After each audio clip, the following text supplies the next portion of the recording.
آپ صلی اللہ علیہ وآلہ وسلم نے فرمایا، رات کو اگر آنکھ کھل جائے تو یہ دعا پڑھ لو، پھر جو بھی دعا مانگو گے وہ قبول ہوگی۔ ہم میں سے ایسا کوئی نہیں جس کی رات کے وقت آنکھ نہ کھلتی ہو۔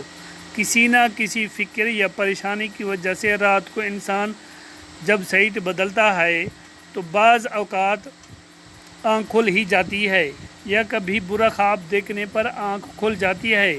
اس وقت اگر یہ دعا پڑھ لیں تو انشاءاللہ سارے غموں اور دکھوں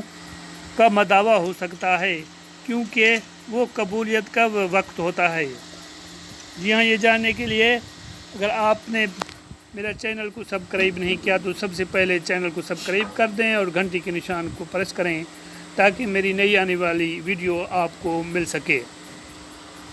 حضرت نبی پاک صلی اللہ علیہ وآلہ وسلم کی بتائی ہوئی دعا کو شیئر کر رہے ہیں، جس میں سرکار دو عالم صلی اللہ علیہ وآلہ وسلم ارشاد فرمایا، سنن ابو ماجہ کی، کہ رات کو اگر آنکھ کھل جائے تو یہ دعا پڑھ لو، پھر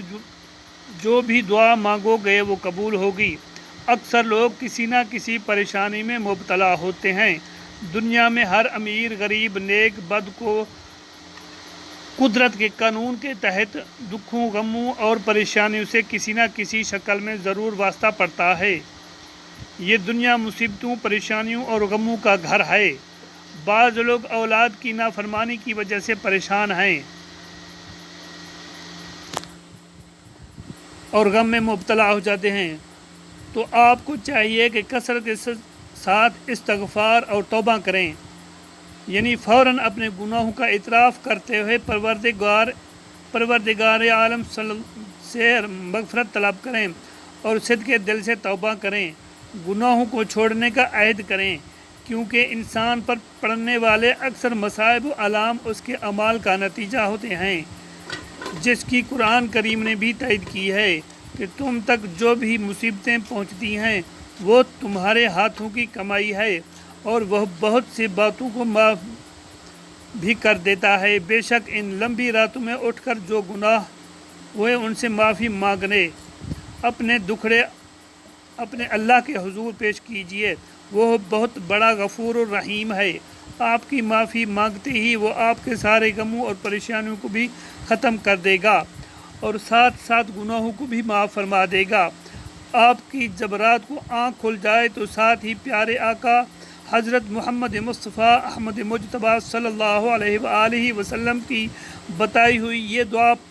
پڑھنے کا بھی اہتمام کیجیے، جس میں اٹھے اور اسے غنودگی کی حالت میں یہ دعا پڑھے، لا الہ الا اللہ وحدہ لا شریک لہ، لہ الملک ولہ الحمد وہو علی کل شیء قدیر، الحمد للہ الذی وسبحان اللہ ولا الہ الا اللہ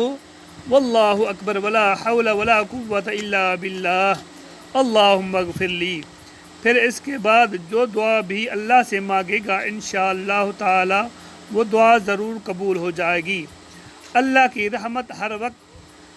بندے کو اپنی رحمت دینے کے لیے یہ بہانے تلاش کر رہی ہوتی ہے، پھر بندے کو بھی یہ چاہیے کہ وہ اللہ کی رحمت کی جانب متوجہ ہو،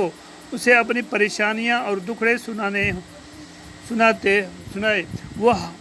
ہم وہاں سناتے ہیں جہاں لوگ مذاق اڑاتے ہیں، وہ نہیں سناتے۔ جو اللہ کی رحمت اپنے بندوں کی طرف ہوتی ہے۔